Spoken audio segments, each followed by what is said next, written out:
Welcome to episode 5 of Making Joyces, where I turn James Joyce's Ulysses into a half marathon. When I originally had this plan, it was going to be a handicap race.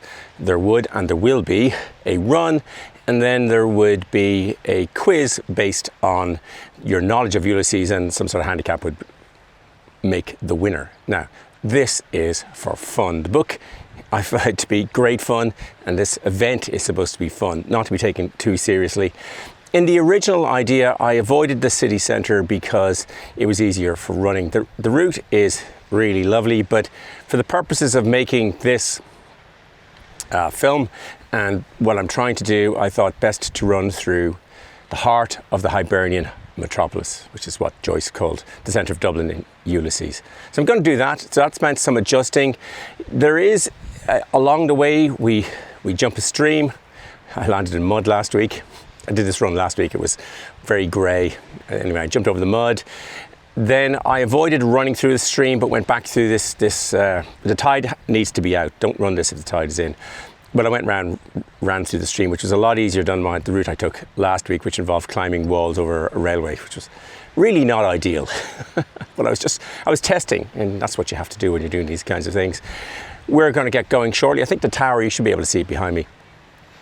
This is a relatively quiet cove where it's easy enough to record. It is very busy in Sandy Cove. When I do the actual run and the video, we'll do it very early in the morning. Today is very beautiful.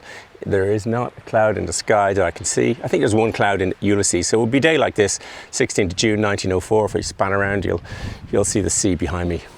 And yeah, we'll get going. I'll make some pieces to camera along the way. And we're off.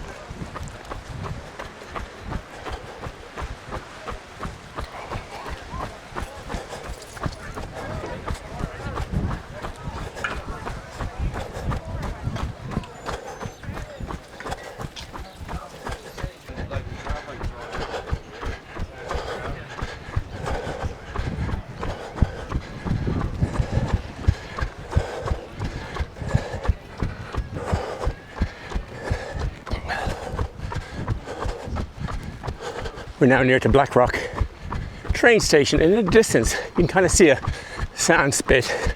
We're going to be out running on that when we get to Booterstown station.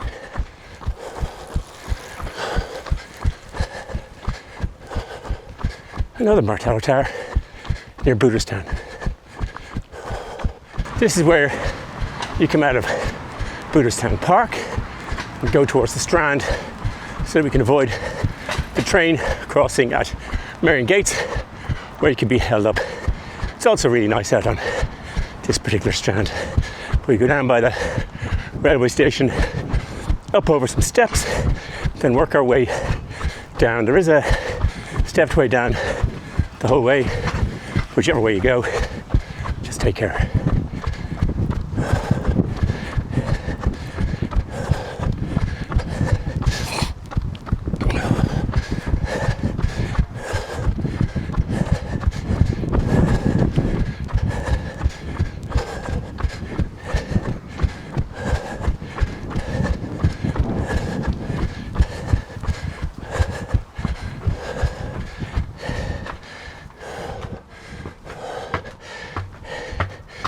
If I was younger, I'd be running up these.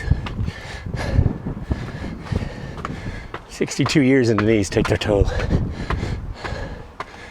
There's a train coming.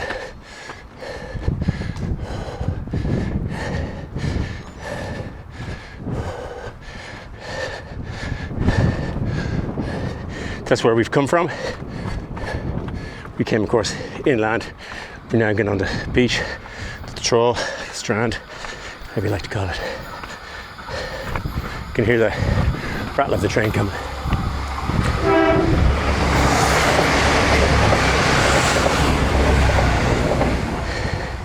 Okay, very small step here.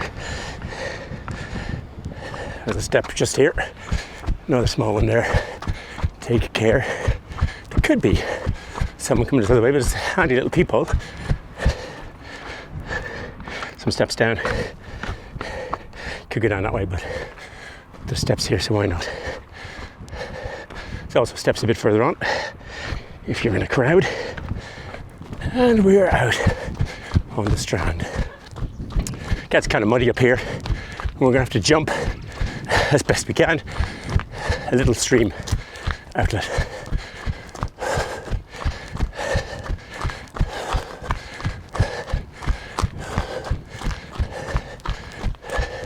Squelch, squelch. Let me go down that way. Be easier. Ah! You never know how squelchy it's going to be. Whew.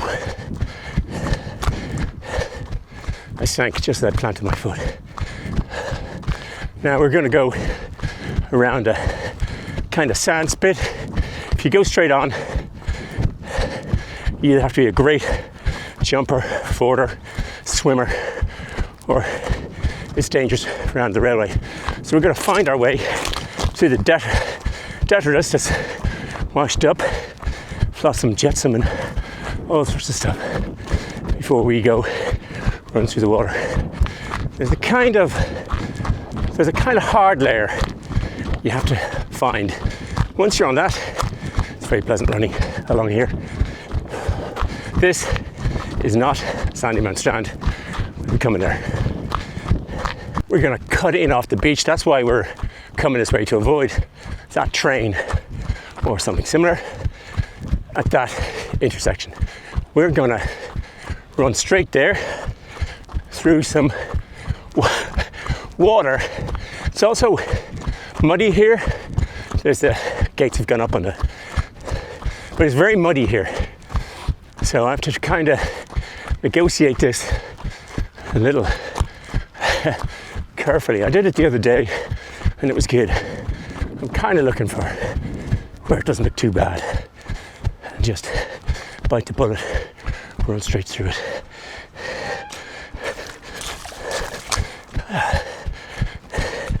Oof. And again, I slipped as I went through, and this is very, very muddy. So here you could get an injury fairly quickly. The single most important checkpoint, take care on the route, also means pick certain shoes. As it happens, I'm in the North Face Effective Pro 3 carbon fiber trail shoes, which have nice ventilation, let the water out. Great shoe for this run for me. And you'll see here as we come off the strand, we're gonna miss the crossing, which at this point is open. But if you're running a race with a lot of people, it's gonna be closed for some people some of the time. We're now running along where Merrion Strand becomes Sandyman Strand. You can see some rocks to the right. That's reclaimed land. A lot of this area is reclaimed. We're going to go in there, run along a bit, then go down some steps onto the strand itself. Where famously, Stephen Desolus asks, am I walking into eternity on Sandyman Strand? Well, I think James Joyce certainly did. Oh, it's windy.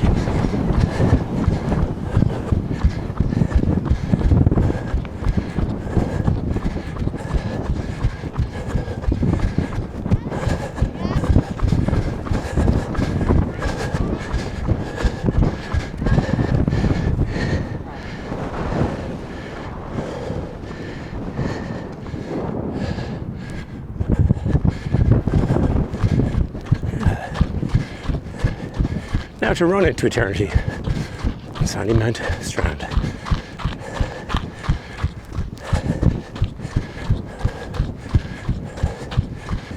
This is much more what Sandyman Strand would have looked like in James Joyce's time, with the wall up to the left. We'll see some steps coming down onto the strand. The land ahead that you can see obviously has been built on, but that is reclaimed land.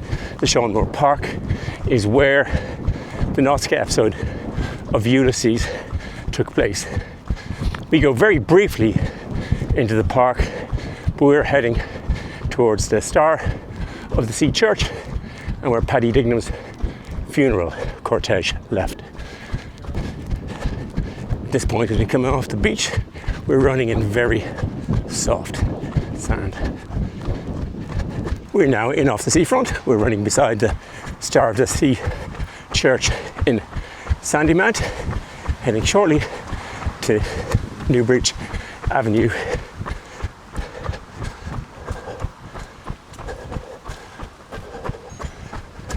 This is Newbridge Avenue.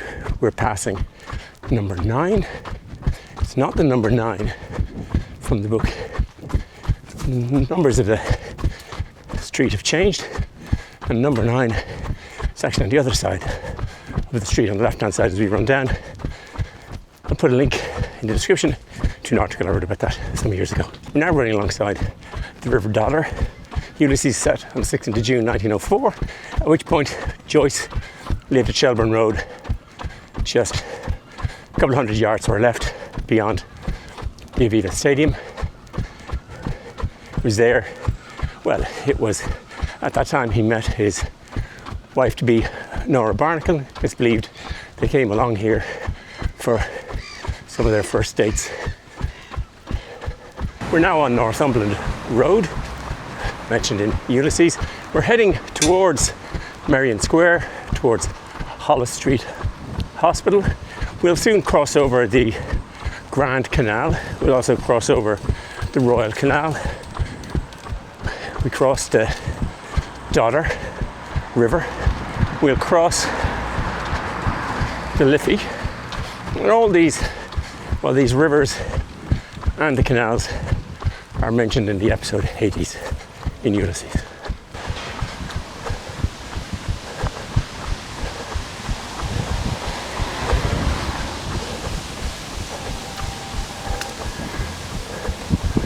Merrion Square is just ahead, with Holles Street Maternity Hospital on the right. It occupies the corner, so we're going to turn right there and down Holles Street itself.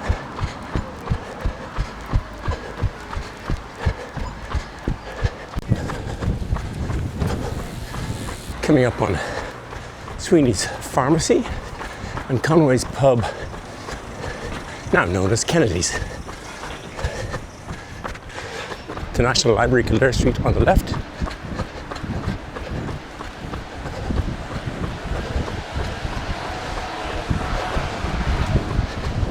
Turning into Molesworth Street on our right, passing the Freemasons Lodge. Running down Grafton Street, fairly packed. Turning right down Duke Street.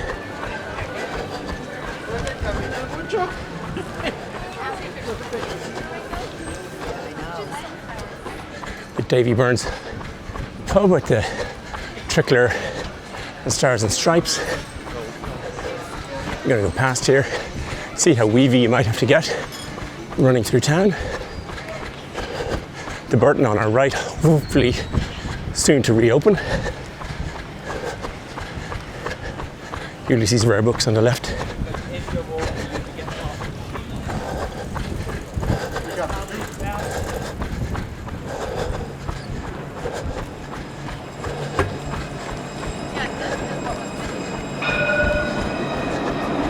Hodges Figus on the left, on Dawson Street, turning back down Grafton Street to pass by Trinity College's sturdy front. That's Trinity straight ahead, Bank of Ireland on the left across the street. Find some folks here. It's usually busy in town here.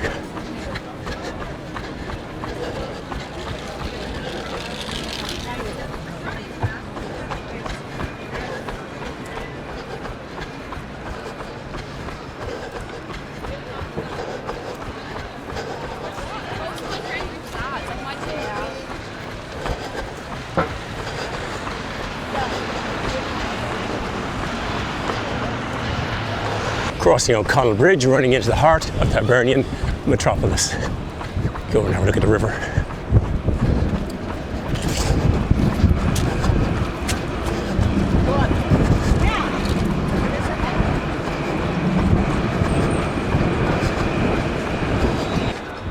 Remember Leopold Bloom and his quote, most of all he liked grilled mutton kidneys, which gave to his palate a fine tang of faintly scented urine. Well, there's more than a faintly scented tang down here after a weekend. Whew.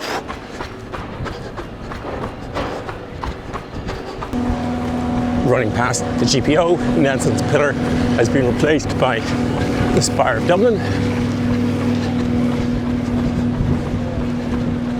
Onwards to the statue of James Joyce, which is over here.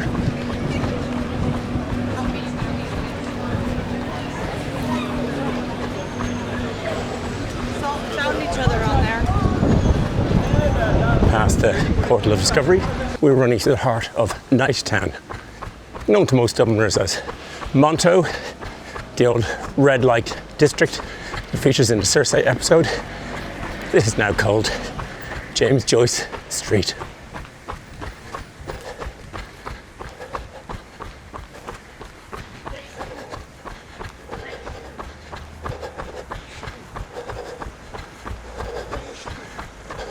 We're on Mountjoy Square East. There's the missing pillar box over there at Fitzgibbon Street. We're heading down towards Temple Street. We're on Temple Street, running towards St. George's Church. Hey ho, hey ho, hey ho. Next, we're on up to Eccles Street.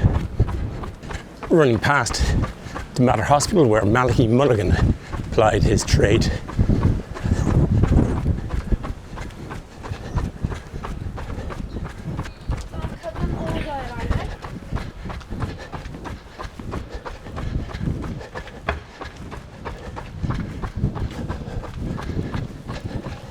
Crossing the Royal Canal,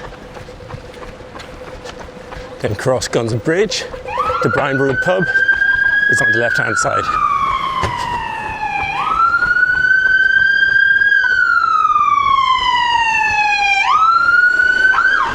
All the sounds of a modern city.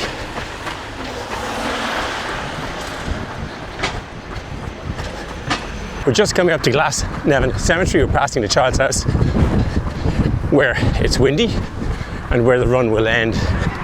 I've measured the run at a half marathon distance from the tower to Glasnevin, but depending on how someone runs it on the day, the distances will vary. But the idea when I finally do the run is to stop and watch GPX gets to half marathon distance and finish outside Glasnevin Cemetery where we are now.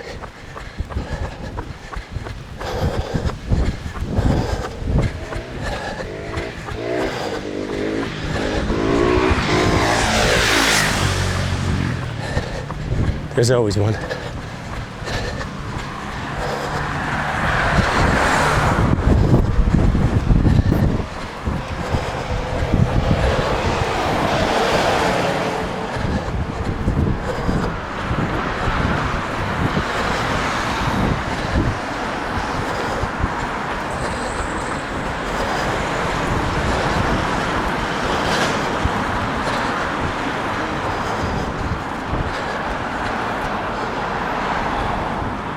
I'm here in Glasnevin Cemetery.